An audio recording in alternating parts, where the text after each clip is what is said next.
Alhamdulillahilladzi anzala ala abdil kitaba wa lam yaj'al lahu iwaja. Terus disaktah qayyimah. Andai kan tidak ada sakta maka bacanya gini, walam yaj'al lan ora gawe sapa Allah lahu ing Quran, ora digawe iwajan ing bengkok. Qayyiman ya ora digawe jejeg, itu kan jadi kacau. Ya Quran itu ya ndak bengkok ya ndak jejeg. Tapi barokahnya ada sakta, Allah tidak membikin Quran sebagai sesuatu yang bengkok. Sakta berhenti. Berhenti itu menyimpulkan kalau tidak bengkok maknanya jejeg atau lurus. Sehingga memang harus sakta. Begitu juga di surat Yasin. Ketika orang kafir bangkit dari kubur, mereka bilang misalnya wa nufikha fis-sur fa idahum minal ajdasi ila rabbihim yansilun. Terus qalu ya waylana man ba'atsana mim marqadina.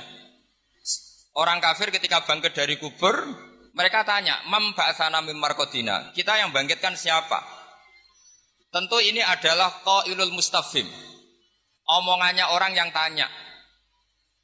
Terus kita sakta, terus kita teruskan hadza ma wa'adar rahman wa sadaqal mursalun. Tentu hadza ini tidak sama pengucapnya atau yang mengatakan itu tidak sama. Yang satu qaulul mustafhim atau qaulus sa'il, yang satu qaulul mujawib. Entah yang jawab langsung Allah entah malaikat. Yang jelas itu beda yang mengatakan atau beda qailnya. Berarti menjadi siapa yang membangkitkan kita sakta terus dijawab hadza ma wa'adar rahman.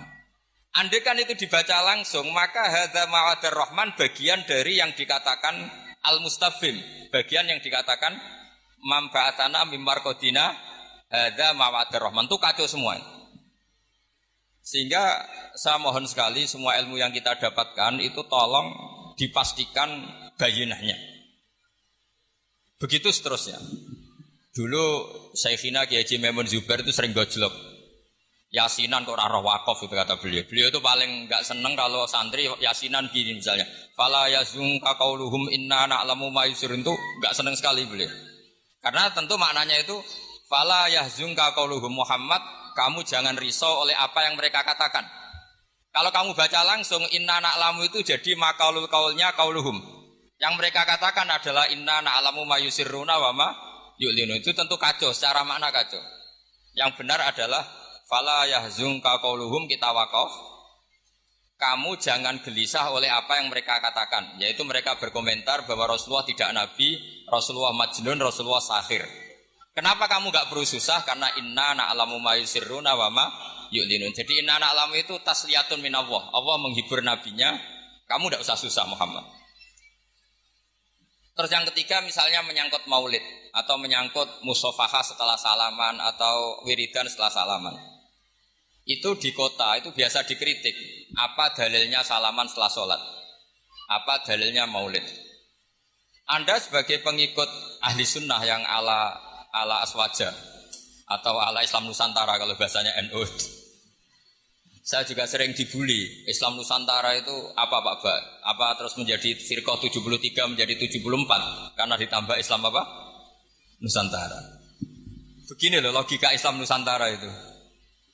Di komunitas internasional itu kalau tidak Syiah itu dinamakan Sunni. Seorang lagi ya, di komunitas internasional itu kalau tidak Syiah disebut apa? Sunni. Sehingga misalnya perang Syiah Houthi sama Arab Saudi ya disebut Syiah versus apa? Sunni. Jadi Wahabi itu dalam dunia internasional disebut apa? Sunni. Setidaknya dalam bahasa jurnalistik. Tapi kita dengan Sunni Wahabi itu banyak perbedaannya. Misalnya mereka anti wasilah, kita percaya apa? Wasilah. Tapi sama-sama dalam ikramus sahabah, sama-sama menghormati apa? Sahabat. Saya teruskan bayinah tadi. Sehingga orang-orang Islam kota yang Sunni aswaja, itu mereka sering tanya, kalau setelah salam orang nyalakan HP boleh enggak? Ya boleh katanya. Orang kalau misalnya mau ke kamar mandi boleh enggak? Boleh. Orang mengambil tasnya boleh enggak? Boleh katanya. Kenapa salaman menjadi enggak boleh? Bedanya apa dengan nyalakan apa? HP. Semenjak itu ya mereka mikir gitu. Ternyata mereka tasdid atau takalluf. Cara beragama itu takalluf, semuanya harus panduan dari Rasulullah SAW. Maka saya minta tradisi keilmuan di Pondok Sarang itu harus terjaga. Apapun pilihan ilmu itu harus ala bayinah, harus benar-benar jelas. Cara wong Jawa jelas welo-welo. Karena itu kecakapan Rasulullah Shallallahu Alaihi Wasallam. Dulu saya berkali-kali cerita dulu orang kafir itu sangat nganggep Rasulullah itu aneh karena mengajak ke satu Tuhan. Saya berkali-kali cerita logika ini. Aja'alal alihata ilaha wahida inna hadza la syai'un ujab. Urusan kita banyak, problem kita banyak. Kenapa Tuhannya satu itu tidak cukup Muhammad? Terus mereka sama Nabi didatangin, terus Nabi bikin argumen tandingan. Kalau kamu jadi pembantu, lalu majikan kamu banyak, kamu suka enggak? Perintahnya beda-beda, seleranya beda-beda. Wah, tidak suka Muhammad, nanti kita repot. Ya sudah, Tuhanmu itu majikan kamu, kalau banyak-banyak kamu yang repot. Ya sudah, Tuhan satu aja katanya. Itu namanya bayinah. Sehingga Allah mengajarkan itu secara jelas. Daraballahu mathalar rajulan fihi syuraka'u mutasyakisuna wa rajulan salamal lirrajul. Hal yastawiyani mathala alhamdulillah. Jadi zaman itu orang kafir pun langsung paham sampai bilang alhamdulillah.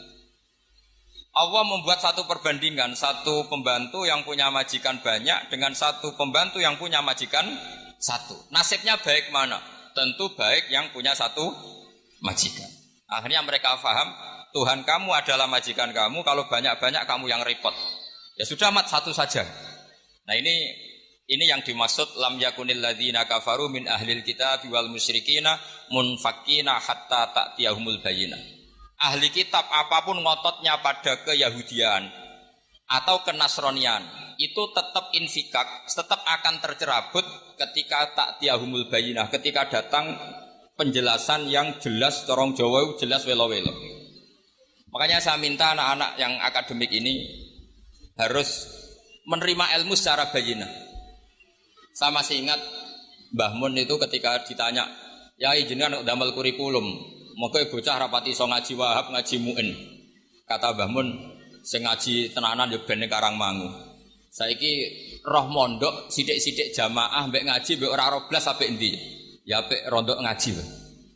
Ya wis berarti ya apik kurikulum kata dia. Artinya ya logikanya jelas. Makanya lama dulu itu kalau bikin logika itu sesuatu yang enggak masuk akal saja, kalau lama dulu yang ngendikan itu masuk akal. Dulu Abu Yazid itu punya murid namanya Syakik Al-Balkhi. Dia orang kaya, biasa donatur pondok. Biasa mendonasi pondoknya Abu Yazid.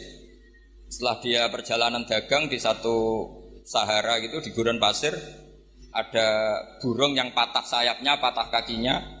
Ternyata tetap dapat rezeki, dikasih makan burung yang waras, yang normal. Singkat cerita, si murid tadi datang ke gurunya, Pak Guru, saya sekarang mau jadi orang zuhud, gak mau jadi orang kaya. Ternyata orang paling lemah pun, makhluk paling lemah pun dapat rezeki. Terus cerita kejadian tadi. Terus sama gurunya ditertawain. Kamu mau jadi orang zuhud, orang jadi orang fakir, terus dikasih orang, di rumah orang. Ya, ternyata semua makhluk yang lemah pun dapat rezeki. Kata gurunya itu, gajel gurunya itu, 5 dala tak tabiru anta. Kenapa kamu tidak iktibar dengan diktoir, katanya dengan burung yang waras yang memberi? Pikiran kamu kok aneh ya? Ingin kok yang diberi. Kalau sama-sama cita-cita ya seperti burung yang memberi. Terus beliau gurunya dalil al-yadul ulya khairum al-yadis sufla, bahwa tangan yang di atas lebih baik tangan yang di bawah. Akhirnya murid tadi mencium gurunya terus bilang, anta ustadi, kamu benar-benar guru saya. Lah kenapa saya cerita ini? Supaya sanad ini tersambung sampai Rasulullah SAW. Misalnya guru kita Mbah Mun ikut ngurusi negara, sehingga negara ini meskipun enggak negara Islam tapi ukuran negara itu sangat Islam. Logikanya gampang. Kamu ikhlas negara ini diatur oleh orang-orang yang enggak sholat, yang narkoba, yang macam-macam. Apa lebih suka negara ini diatur oleh orang yang sholat, yang meyakini kebenaran Islam? Tentu kita milih yang meyakini kebenaran Islam. Itu bisa didapatkan kalau dipandu ulama, apa kalau dilepas ulama? Kalau dipandu ulama. Sehingga dalam kitab Minhajul Abidin diceritakan ada orang sufi yang merasa dunia sudah rusak, kemudian milih uzlah.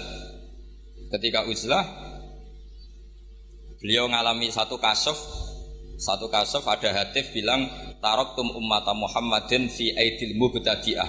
Kamu enak-enakan sudah di sini, tapi membiarkan umat dipimpin orang lain yang menyesatkan. Jadi mungkin kalau kita kumpul orang itu dosa. Wong ngrasani, bedelok wong wedok macam-macam. Tapi ketika meninggalkan umat ini berarti kamu biarkan dipimpin orang lain, dan orang lain ini bisa tidak ahli sunnah, bisa orang yang sangat menyesatkan. Berarti uzlah juga punya sisi dosa. Akhirnya ulama ini kembali ke masyarakat dan menunggui masyarakat mengawal mazhab ahli sunnah wal jamaah. Jadi saya mohon adik-adik terlatih bahwa semua ilmu itu ala bayyinah. Qul inni ala bayyinatin mir rabbi. Semua nabi itu punya kemampuan menjelaskan. Itu yang disebut lam yakunil ladzina kafaru min ahlil kitab wal musyrikina munfakina hatta ta'tiyahumul bayyinah. Nah, kemampuan menjelaskan ini harus dimiliki anak-anak santri. Anak-anak Anwar 2 yang anak-anak masih belajar itu terutama harus belajar ilmu logika. Termasuk kitab kebanggaan saya itu kitab Syarah Bukhari. Beliau ketika menafsirkan hadis atau mensyarah hadis, salasun mangkunna fihi wajata halawatal iman. 3 hal ini kalau seseorang tahu atau faham maka menemukan halawatal iman, manisnya iman. Beliau mengartikan manis itu artinya enak. Enak itu nyaman. Nyaman itu tidak iskal, tidak galau. Terus beliau mencontohkan, andaikan agama ini tidak masuk akal, maka kita akan galau selama-lamanya. Terus beliau menyontohkan alam ini kata Allah, saya ulang lagi ya, alam ini kata Allah itu diciptakan oleh zat yang super, yaitu kalau oleh ilmu kalam disebut wajibil wujud. Terus beliau berargumentasi cerita Islamnya Jubair bin Mut'im, berarti Mut'imnya ya, Jubair bin Mut'im bin Adi berarti Mut'imnya. Dulu zaman Nabi itu juga sudah ada orang ateis. Orang ateisme, kalau bahasa Arab dulu itu al-mu'attilah. Kalau bahasa Arab sekarang itu biasanya disebut syuyu'i. Orang-orang ateis itu enggak mau mikir, pokoknya bumi ya ono, langit ya ono, sebabnya apa ya mbah pokoknya ono. Terus sama Islam diterangkan Dalalah Mut'im ini datang ke Madinah sebagai negosiator Asra Badrin, tawanan Badar. Delala Rasulullah pas baca surat Wattur wa kitabim mastur fi raqim mansur. Di antara itu ada ayat am khuliqu min ghairi syai'in am humul khaliqun. Masa alam raya ini langit bumi yang maujudat. Jadi bumi ini berstatus maujudah. Kemudian maujudah ini diciptakan oleh adamiyah. Jadi kalau kamu berfaham ateis, artinya hadhil maujudat khalaqahal adam. Ini semua yang maujud diciptakan oleh sesuatu yang tidak wujud. Kata Ibnu Hajar al-Asqalani, andaikan Islam datang seperti itu, kamu tidak bisa tidur. Akal kamu tersiksa. Karena kamu profesor kayak apa tidak bisa menemukan logika hadhil maujudat khalaqahal adam, bahwa maujud ini diciptakan oleh ketiadaan. Tapi Islam datang tidak seperti itu. Hadhil maujudat khalaqaha wajibul wujud. Ini maujudat diciptakan oleh zat yang wajib wujud, yaitu Allah Subhanahu wa ta'ala. Nah, dengan berpikir seperti itu, ahlul akli nyaman. Nah, nyaman ini kata Ibnu Hajar al-Asqalani menjadi halawatul iman. Jadi halawatul iman itu dimulai dari bayina, satu kejelasan yang sangat argumentatif yang kita insya Allah lanal tifitu yaminan walasimalan sudah ada kemana-mana lagi. Nah, ini yang dimaksud Allah Subhanahu wa taala yuthabbitu walladzina amanu bil qaulits tsabiti fil hayatid dunya wa fil akhirah. Jadi logika ini mapan sehingga kita misalnya jadi TKI sekalipun di negara Korea, di negara Uni Soviet tetap bawa tauhid. Karena logika tauhid, logika sing sibghatullah wa man ahsanu minallahi sibghah. Logika yang dibangun oleh guru-guru kita. Zaman anak-anak sekolah di musola, zaman TPQ, TPA semuanya dibangun. Bahwa di antara sifat Allah pertama adalah sifat wajibil wujud. Dengan sifat wajibil wujud maka logika kita terbangun. Gak mungkin maujudat ini diciptakan sesuatu yang tidak ada. Pasti namanya yang ada, faktornya ya ada, bukan tidak ada. Nah itu termasuk kenyamanan berpikir. Terus ketiga, kenyamanan sosial. Agama ini mengajarkan baik sama orang tua, takdim sama guru, sayang sama anak-anak, sayang sama yang lemah. Makanya kata ulama-ulama dulu, laulam yakun ma ja'a bihi Muhammadun dinan lakana fi aqlin nasi hasanan. Kalau saja yang dibawa Muhammad tidak di atas namakan agama, itu pun menurut logika akal sesuatu yang baik. Karena agama ini hanya mengajarkan yang baik-baik saja. Jadi saya kira demikian, pokoknya saya minta seminta-mintanya tradisi keluarga sarang bahwa semuanya bil ilmi itu harus dijaga. Karena ilmu ini pula yang sebetulnya yang kita berstatus warasatul anbiya. Al ulama warasatul anbiya, dan itu tentu bil ilmi. Fa innal anbiya lam yuwarithu dinaron wala dirhaman wa innama warasu al ilma. Semua nabi itu tidak mewariskan dirham maupun dinar, tapi mewariskan apa? Ilmu. Dan ilmu yang paling pokok tadi adalah wirasa nabawiyah yang bayinah. Bayinah itu jelas welo-welo. Dengan seperti ini maka kita tidak terguncang lagi. Makanya saya pernah ketemu orang yang agak ekstrim. Pak Bak, dalilnya wong bar salat wiridan ya apa? Terus tak tanya, dalilnya nyalakan HP apa setelah salat? Ya enggak ada. Terus kata, saya punya teman kota yang ahli sunnah, ya agak aneh, orangnya orang kota. Kamu itu ditipu katanya, mengharamkan wiridan biar wong Islam ora tau eling pangeran katanya. Terus kepikiran dia, iya, aku wiridan di bid'ah-bid'ahno jangan-jangan diakali ben wong Islam ora eling apa? Pangeran. Kepikiran. Kemarin cerita ke saya, sudah Pak, saya ikut aswaja saja kata. Jadi logika-logika perdebatan itu meskipun ya kadang agak arogan itu, tapi itu bagus. Karena memang ya seperti itu sejarahnya para nabi seperti itu. Jadi nabi itu punya kemampuan, saya ulang lagi, nabi itu punya kemampuan, punya fatona untuk bikin logika. Dan logika ini enggak terbantahkan. Makanya sifat nabi itu harus bersifat apa? Fatona, harus bersifat kecerdasan. Nah ini yang saya agak risau karena kefatonaan ini mulai terkikis. Anak-anak belajar mantek itu males. Yang bisa digo ngakali, jadi tidak untuk hujah ilmiah tapi untuk ngakali. Padahal dengan mantek itu nyaman, saya ulang lagi nyaman. Sebab itu ulama-ulama dulu, kayak Imam Ghazali itu, dulu mati-matian belajar mantek. Meskipun ya itu tadi tentu enggak bagus untuk semua orang. Tapi itu bagus karena untuk mengawal tadi, untuk mengawal Islam. Misalnya begini, saya pernah ditanya, Pak Bahak, kenapa Islam itu menghalalkan ghanimah? Kok Islam kayak penjahat perang gitu ya, sudah musuh kalah, hartanya diambil ya. Persenjataannya hartanya diambil. Terus saya tanya, andai kan ada garong ke rumah kamu, kemudian pistolnya tertinggal, apa kamu bilang monggo dipendet malih nih gadane jenengan gitu? Apa kamu sita? Oh ya saya sita Pak, nanti dipakai garong lagi. Ya kira-kira seperti itu. Kalau orang kafir senjatanya dikembalikan akan dipakai lagi. Jadi dulu selalu harus ada analogika, ada analogi. Makanya ketika ini Allah watil kal amsalu nadribu linnas wa ma yaqiluha illal alimun. Semua aturan-aturan Islam itu sama Allah di analogi itu dikiaskan supaya orang bisa berpikir. Kayak orang Arab dulu itu nyembah berhala, Lata, Uzza, Hubal itu disembah. Padahal dari batu yang dipahat. Dari batu yang dipahat. Terus Nabi memberi contoh itu begini. Daraba wa masalar rajulaini ahaduma abkam la yaqdiru ala syai'in wa huwa kallun ala maula. Ainama yuwajjihu la ya'ti bi khair. Nabi bikin analogi gini, wahai para orang Arab, kalau saya punya pembantu yang buta, sudah buta, nggak bisa ngomong, abekam, bisu. Mau nggak pembantu saya tak kasihkan kamu? Kata. Wah ndak, Muhammad tuh merepotkan. Bagaimana bisa bantu saya? Dia buta, dia bisu. Terus, kamu nggak mau Muhammad. Terus berhala kamu yang kamu sembah itu kalau tangannya protol itu yang dadani siapa? Ya saya. Kalau kotor yang bersihkan siapa? Saya. Terus Nabi Muhammad bilang gini, untuk jadi pembantu saja orang seperti itu kamu nggak mau.